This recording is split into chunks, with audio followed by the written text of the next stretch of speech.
Kadosh Boker Tov, Chodesh Tov, Masechet Yevamot Daf Yudaled Amud Aleph. The Gemara, right, 114a1. The Gemara was talking about where a person lost his key, if you remember, and he needed the key on Shabbat. So he said, what you do is you bring a boy and a girl, the boys and the girls to play, right? Bring little small children. They start playing around in the area, and once they're playing around in the area, so if they're going to find the key, they'll bring it to you, so you don't have to worry about it.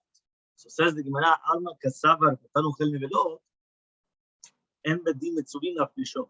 So you see from here that according to Shitat Rabbi Perat, he holds that if a katan is eating nevelot utrefot, so therefore bedin are not obligated to separate him, which means you're not allowed to come and give it to the katan. But if you're just leading it there, and then the katan is doing it on his own, you're not obligated to stop him, right, from doing so. Okay? So says the Gemara, Lema Mistayele. You have a brighter to bring a proof to the Shita of Rabbi Pedat. But the brighter says, Lo yomar adam litzino, heveli maftiach, or heveli chotam. A person cannot come and say to a child, right, bring me a key, or bring me a chotam, right, let's say a seal, right, in order to sign things from the Reshut Rabbi. Ela manichot tolesh, manichot zorek. But rather, if the katan comes, and he's going to come and grab something to catch it from the ground, or to throw something in the Reshut Rabbi, and he does it on his own without the tzivui of the gadol. So now it's mutar for the gadol to permit him to do so, and he doesn't have to rebuke him. Okay? So Amar Abaye comes and says, tolesh be'atzit she'eno nakuz. Zorek sebekarmelit derabanan. When we mention in the Braita, right, we're obviously talking about an atzit she'eno nakuz, which means a Torah, it's not considered, right, mechubar l'karka. What is atzit she'eno nakuz? It's an atzit. An atzit is like a flower pot, but eno nakuz, it doesn't have any holes. So if it doesn't have any holes, midoraita, it's not nourishing from the ground. It's not considered attached to the ground. So therefore, if you're going to detach from it on Shabbat, you're only over in Yisur Rabbanan, because since the bottom again is not with holes, right? So therefore, it's only the Rabbanan. Also, when it says Zorek, I'm not talking about that you're throwing something in a Rabbi. It's about that you're throwing something in a Karmelit. Karmelit is not a Rishon. So therefore, it's only going to be the Rabbanan. So since it's only the Rabbanan, rabbis are not, the Betin are not obligated to separate it. But Misur Torah, maybe by minutes, right? You are obligated. So you understand what happened one more time. We started off the daf with what we finished off yesterday, which was saying a person forgot his keys and he needs the keys to the Beit HaMidrash. And he lost it somewhere in the Reshut Rabbi. He brings children there and they come to pick it up and they bring it to him.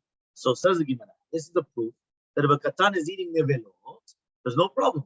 Why, if he's eating nevelot, right, there's no problem? Because at the end of the day, I'm not giving him to eat the nevelot. He's eating it on his own. So if he's eating on his own, like nevelot, the din are not obligated to stop it. So says the Gemara, we have a proof to this. How do we have a proof to this? The proof is that a person should not come and say to a child, bring me the key, or bring me this derech Reshut Rabbi. But rather, he just leaves it like that.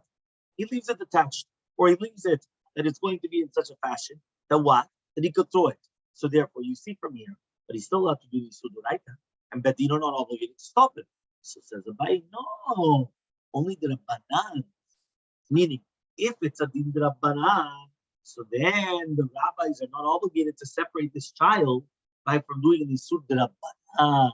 It's the Oraita, then yes. Okay. Rashima. Right, we're going to bring a proof from Mishnah Masechet Shabbat. Oved Kochavim Sheba Lechabot En Omrim Lo Kaveh Ve'al Techaveh מפני שאין שליטתו עליהם. קטן אבל לכבות, אומרים לו אל תכבה. יש שליטתו עליהם.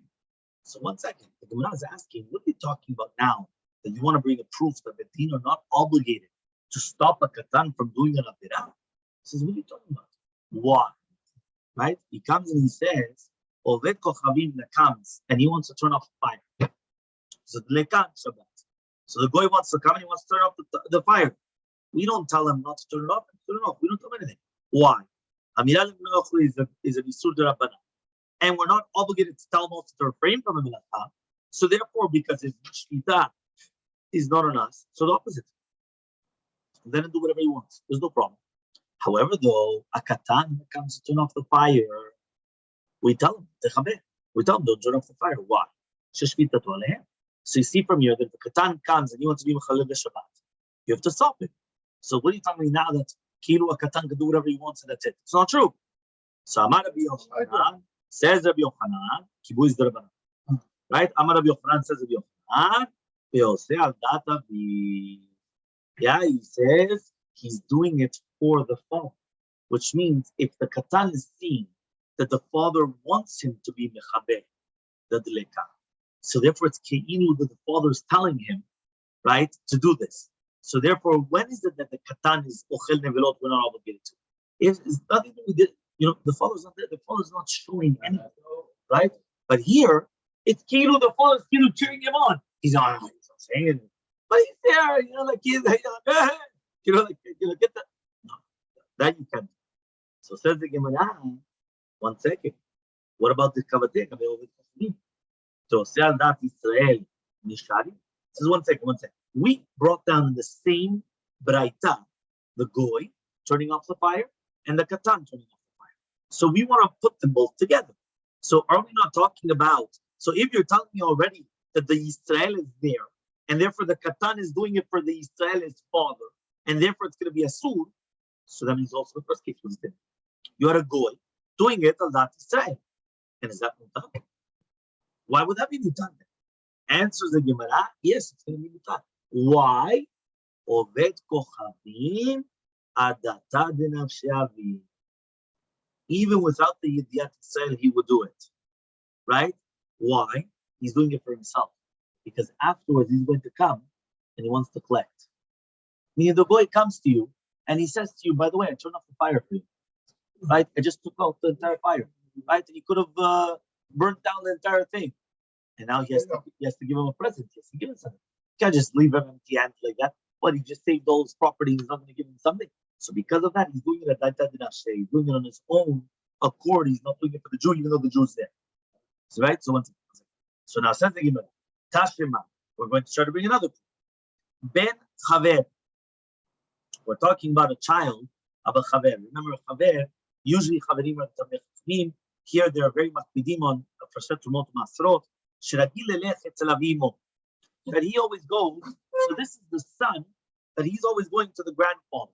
Now the grandfather is from the mother's side. Then he's an Amaretz. Yeah? He's an Amaretz. So what happens? We're not going to suspect that maybe he's going to give him something to eat, which is without Trumot Masrot, right? That is basically just like it's mutar for the father to let him go to visit the grandfather. We're not going to suspect for this. If right now he comes back and he's got fruits in his hands, he's got something in his hands, you don't have to take the fruits away from him. He's allowed to eat them, even without taking out Maseh. So you see from here that anything that he accepts from the grandfather is considered demai. Demai is safek, whether it was taken off Trumot Masrot or not. Now usually demai, you're not allowed to eat them until you actually take off Maser again. So then why doesn't the father come and take it away? Okay, so I'm not going to suspect when he goes to his house, that's one thing. But here he's already bringing it home. He's bringing it to my house. So if he's bringing it to my house, why am I not obligated to come and separate Trumot Masrot to take it out of the mind? So answers the Gemara, Amar Rabbi Yochanan. Rabbi Yochanan comes and he says, the Demai Kilu. They went and with Demai they were more lenient. Right? Why? Because since the entire concept of Demai is on the Rabbanan, I mean, in Torah, we are going to be somech even on Amaharet, it's going to take off Trumot Masrot. So therefore, we were lenient. Ela Tama the Demai. So this entire thing is because it's Demai. Havadai by Lesu. But if for sure you have to take off Masrot, right? Then you would have to take off Masrot. Right? So that means you are obligated to take away the child from eating something which is not taken off Trumot Masrot. Amar Rabbi Yochanan says, they'll say al data be only if it's because he's doing al data be, which means that if he's doing al data be, then you're right. But if he's not doing al data be, they're not obligated to. So says the Gemara, you're right. Rabbi Yochanan had a doubt whether you're obligated to separate him or not. And each time in his limud, he would bring the raya to the other way around. So therefore, if it was going to be that the Bedin are obligated to separate them, he would try to bring a proof that maybe they're not obligated to. And to bring the proof that you're not obligated to, he would push it off that maybe they are able to. So therefore, right, that's why he comes and he keeps on saying, the different halachot. Tashema, we're going to bring now another proof. Ben Chaver Kohen. Before it was just Ben Chaver. Now it's Ben Chaver Kohen. Sheragil lelech etzel avimo. Right? And here for sure you understand why it's avimo. Right? But here it says that he's a Kohen Amaretz.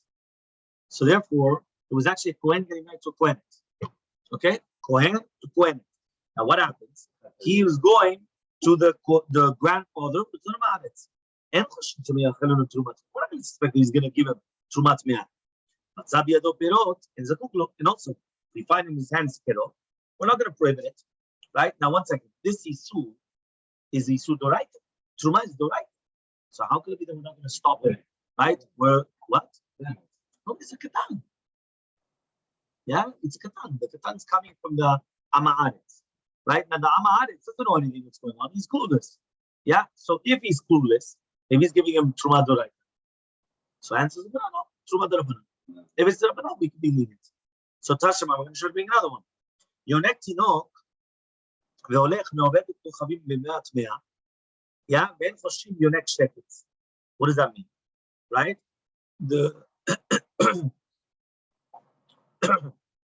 The yonek tinok, if he's going to give to eat to the child, right? And he's going from the oved et kochavim from be'emat tmea, we're not going to suspect, right, that just like he's going to be yonek from the asur u'shukat, even though chalav be'emat tmea is asur, right? We didn't prohibit it to Atinok. Okay? But you're not supposed to give him to eat and from all of them, whether it's tenochriot or be'ematmiot. Yonek mehem. That means you could have that a Jew could feed, it's called a wet nurse, right? A wet nurse from a goya or from be'ematmiot. Now a gadol is not allowed to, right? Whether it's going to be on Shabbat because of Dash, right? Because it's Mefareh, which is the Toledah of Dash. And therefore it says, and we're going to explain the reason why. That they actually permitted feeding from a Be'emat Teorah on Yom Tov. The K'taniniya, however, that we did learn, which means that we come and we let the child eat from Be'emat Teorah. Why? Obviously, it has to be because again, same halacha that we're not obligated to separate it. So answer is even a no. It's not because of that. It's mishum sakana, which means like this: at the end of the day, this child has nothing what to eat. Yeah, he's nothing what to eat. Nowadays, Baruch Hashem, we have materna, which is the new, even though the shortage is, but it's a new concept, right? That what you're able that they try to mimic, right, milk, but in the olden days, right, if they weren't able to give themselves, they would have to pay a woman to do it, right? A wet nurse. It was mamash. It was like exactly Moshe Rabbeinu, right? Moshe Rabbeinu, and there's many stories. If we're talking that it's a sakana, gadol nami.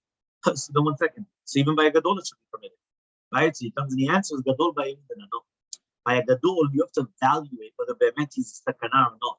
So why? Because maybe you can wait until Motzei Shabbat. Right? Or maybe be'emet will have chalab tahor by the time he has the thing. So therefore, by the gadol, you have to actually do an evaluation. So says the Gemara, katan ami lebayim. What's it? What's for katan? So I'm going to show you. Stam tinok mesukan etzel chalab. A stam tinok is mesukan by milk, and therefore you don't even have to do umdana. So therefore, it's mutar for to give from even a be'emat even on Shabbat to a katan. Stam gadol is not mesukan by chalab. Therefore, he needs an umdana. The be'emet, is he permitted to or not? Abba Shaul Omer, Abba Shaul says, Noagin hayinu sheyonkim be'emat me'orah b'yom tov. We used to have a minhag, there used to be yonek from a be'emat me'orah on Yom Tov. What's the case? Hidi kasakana, if there's sakana, if it's Shabbat nami, so even on Shabbat it should be mutar. Hidilek kasakana, if there's no sakana, if Yom Tov asur, then even on Yom Tov it should be asur. So the Gemara, no. So what are we talking about? Tika tzara. There's tzara to a person if he's not going to be yonek. Right? But it's not sakana. Because Savar holds, this is considered mefarek el achayal. which means here, since he's actually being yonek pet, right? So it's like the shinun, right? Because it's not the normal way of being cholev biyadayim. So therefore, anything which is done with shinui, right? So it's only Isur Rabbanan. So Shabbat is Isur Skila. So on Shabbat, there would be an Isur Skila if a person would do this. Because the Rabbanan, so the Rabbanan, the rabbis came and they made a Gezerah. But Yom Tov, then it's only Isur Lav, Lo Gazu Ben Rabbanan. The rabbis did not make a Gezerah. Okay. Tashma, you learn, right? In a bright. Lot of Elum ki sheketza. What does that mean? We're not going to, you're not allowed to eat them because it's considered a sheket. What does it mean, lot of Elum? Lo ta'chilum. You're not allowed to give them to eat. La'azira gedolim ala kitanim. So you're obligated, the gedolim are obligated to come and to watch over the kitanim. My love, we're not talking about Damalu, that they have to tell them, lo tochlu, don't eat it. And so the Gemara, lo, telo listu biyadayim. You're not allowed to give it to them in your hands.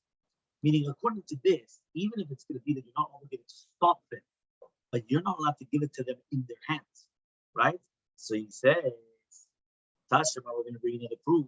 None of you are allowed to eat dam.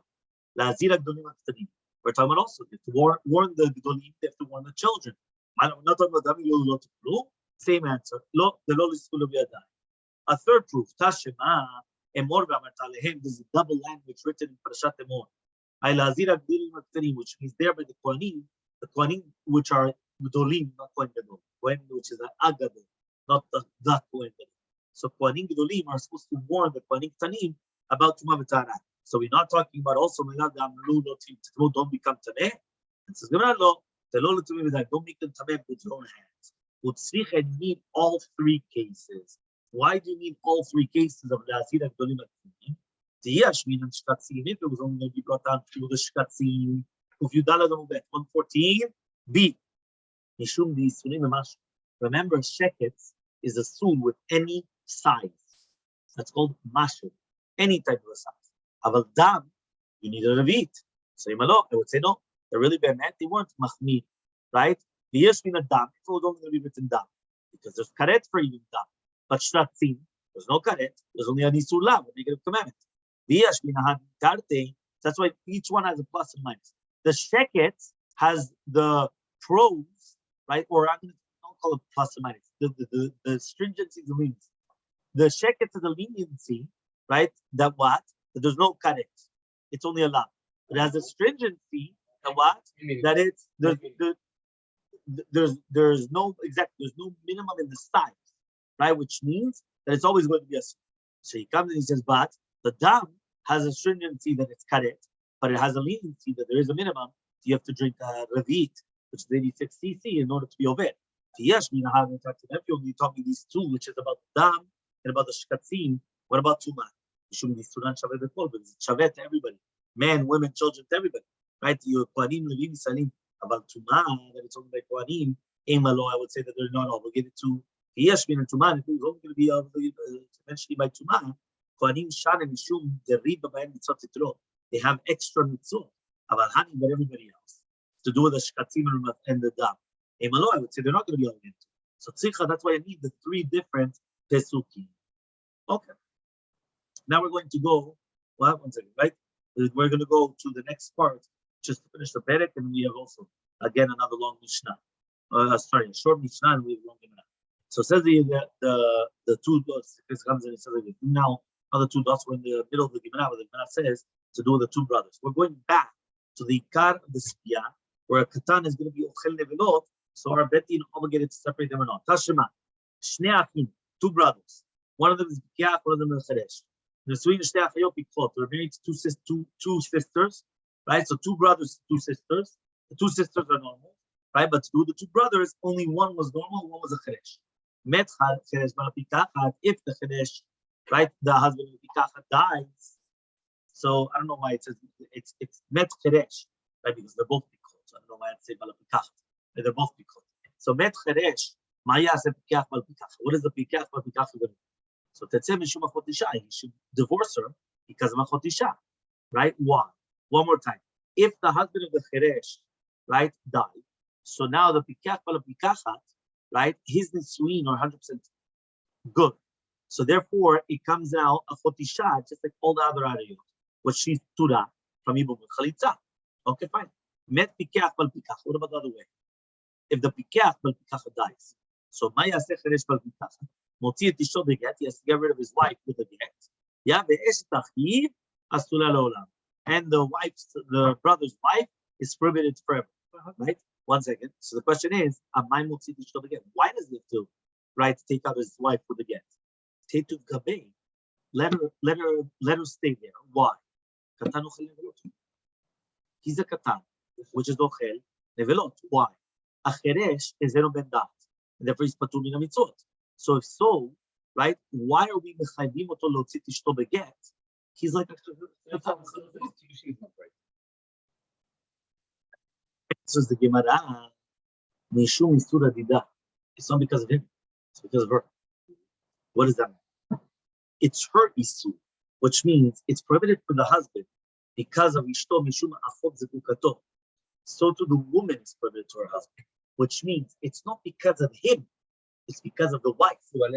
Right? It's because of the wife. Which means for him, he's Katan Uchel Levinot, Tashir Tola Sota Shubano, he can do whatever he wants. It's because of the wife. Okay, so I was going to ask another question. Tashema, two brothers which are pikin, which are married to two sisters. Now, one of them is pikachat, one of them is chareshet, which means beforehand it was the shtei achayot were normal, and the men, which are brothers, one of them is one of them is a pikachat, one of them is a chareshet. Now it's the opposite. Both of the brothers are normal. And both of the sisters, one of them is pikach, one of them is chereshet. So met pikach bal chereshet, the one bal chereshet dies. Maya said pikach bal pikachat, tetzeh mishum achotisha, right? Ishto is asura nosrim umuri, and achotah is asura lav min Torah, right? So therefore, he comes and he says, so take her out. Why? Because of achotisha, right? Because if right now ishto is misualo, right? So therefore, it's this week morning. So therefore, it's going to be a suit. Metikah bal pikach. But what happens with the opposite case? The pikach bal pikach died. Maya is the pikach bal chereshet. Now, what is the pikach bal chereshet going to do? Right? Why? Because remember, his wife is a drabanan. So motzi tishto beget. Eshtachei bechalitza. So says the Rabbi. Motzi tishto beget. Why does he have to take out his wife to get? Tetikabeh. Because here, she's a katan uchel levelot. So answers the Gemara very simply, right? And what? No, but why? Here she's the chereshet.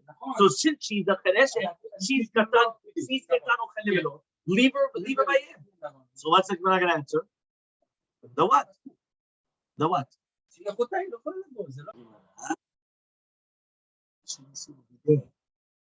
It's his normal. He's normal. That's what the Gemara says. Tashema, shnei achim, you have two brothers. One of them is cheresh umkech. One more time. You have two brothers, right? Now here, this is the third case. Two brothers, 1 and 1. One cheresh umkech. Married to two sisters, 1 and 1. So until here, we didn't have it. The first original case was the two brothers, and one of the brothers was cheresh, and the two sisters were normal. Second case was that the two brothers were normal, and one of the sisters was chereshet, and one of them was pikach. Now we're talking about that it's 1 and 1. Okay? So it says here, one cheresh, one nesuin shtei achayot, met cheresh bal chereshet. So now again, usually it's the cheresh which are made together. So therefore, the cheresh, the cheresh dies. What is the pikach bal pikach doing? It's a mishma chodisha. Met pikach bal pikach. Me the cheresh bal chereshet.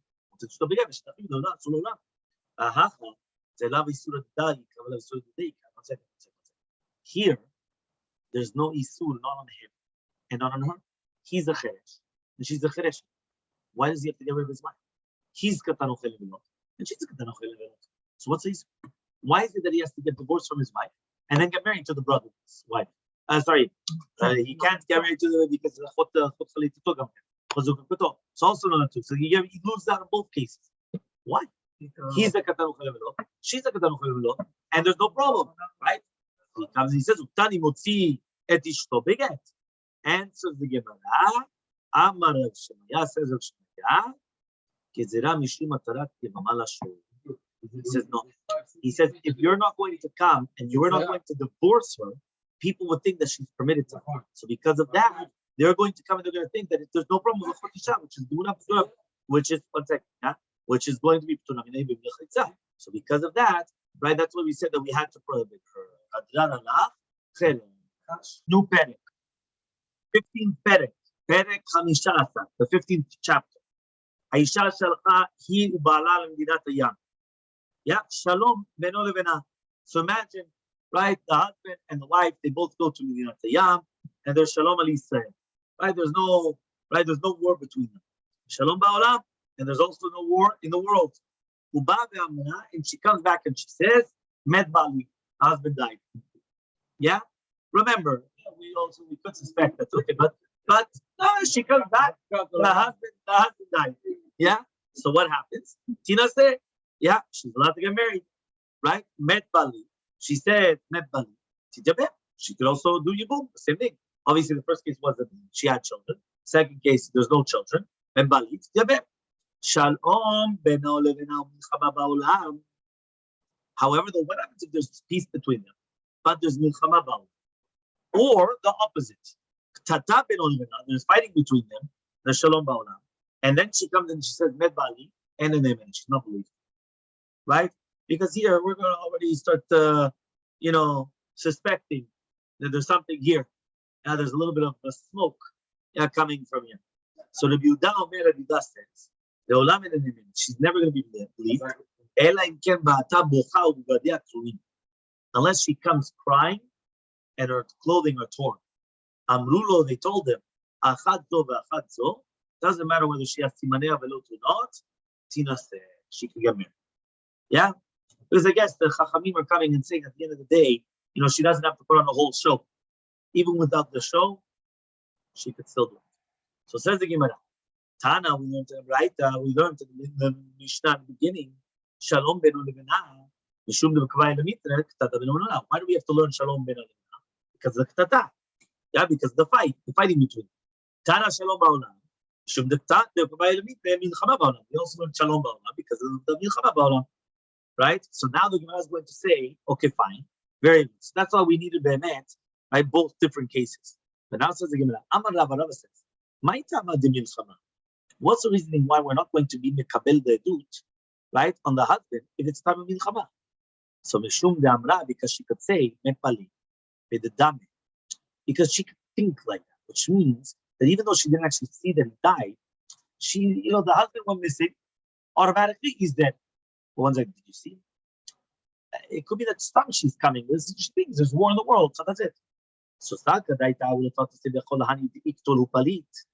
what? She could think what? Because all the people that they're coming, he's the only one that's going to be saved. So man, if you're going to say the Shalom not the husband, one second, but if there's peace between them, she's going to wait by a minute to see.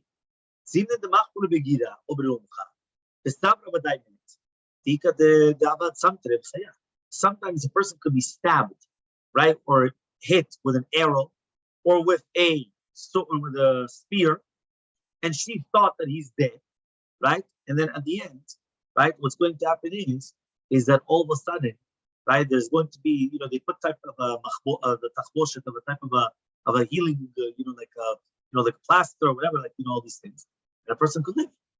So says the Gemara, Rava comes and he says, no.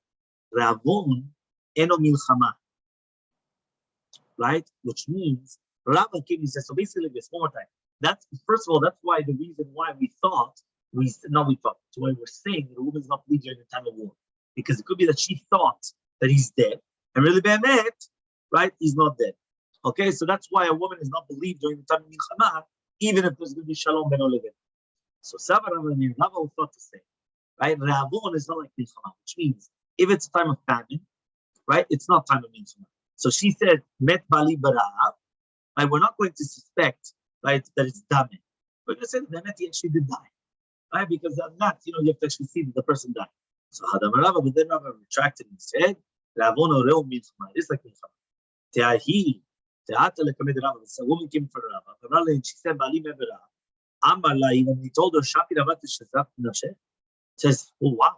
You were so incredible that you saved yourself because you ran away and you left your husband there, even though he's still alive, and you didn't actually see that he died. So Salka Daita Famina, I would have thought the Hupurta de Nafafita de Shabbat Leuchaye. I would have, well, you really think that I left him basically dead. You think that he's going to actually live? Amrale, she told him, more Namia than right? You yourself, you know, right? That it's Iyavshar Lichlet, which means that she actually was Messiah Tuma, that he was still alive. Basically, Rabbi did a trick. What was the trick that Rabbi did? That's why he retracted and he said that the Re'avon is like Milchama. She came and she said the husband died because of famine. Right? Exactly. What was the trick? He came and he said, you're incredible. You ran away and you left them there, right? Like, you left them to die, basically. You understand? Like, you're courageous. Yeah, you understand? You're courageous. You know what's going on here? You ran away, you left them there. So she told him, what are you talking about? You yourself know that he wouldn't have lived. He wouldn't have survived the way that he was there. So now the second that she said that, what did she just say? She just said that he was still alive. She's assuming that he's going to drop dead. So therefore he comes and he changed. And he said, no, the Re'avon is like Milchama.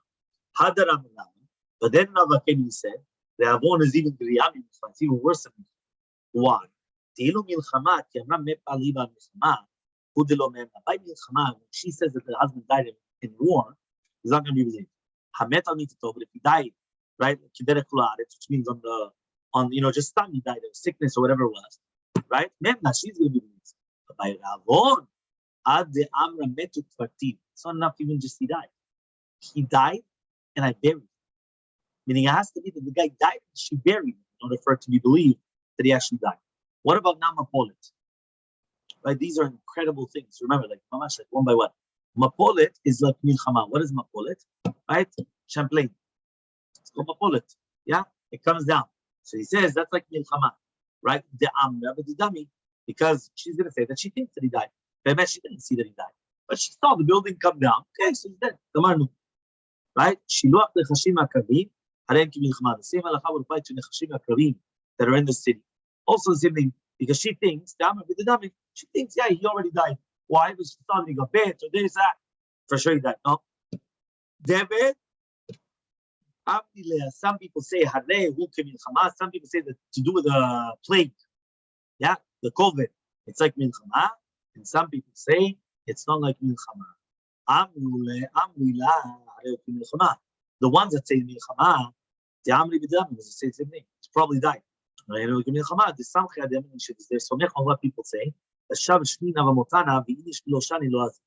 even if there's going to be a magifah for 7 years, if a person didn't finish his years, he will not leave. Which means if from the beginning he was supposed to live, the magifah will not affect him. He doesn't have to worry about it. Okay? And by the way, so we're going to ask the following question now. What happens if it's not known if there's a milchama in the world or not? Which means over there where the husband is, we don't know if there's a war. What's Allah? Do we believe her or not? Do we say mala l'shaket? What does she have to lie? Remember, in the olden days, it's not like nowadays. Nowadays, in 2 seconds, everybody knows what's going on everywhere. They didn't know. It says, Di baya amna, right? Shalom ba'olam. But she could say there's shalom ba'olam. Or Dilma, maybe came in the chazka. There's since the chazakah, right, of a milchama. Amra b'didam, she's going to say that maybe he died. Therefore, the man is going to come. It's not going to be Maria the chazakah. So we'll continue this with the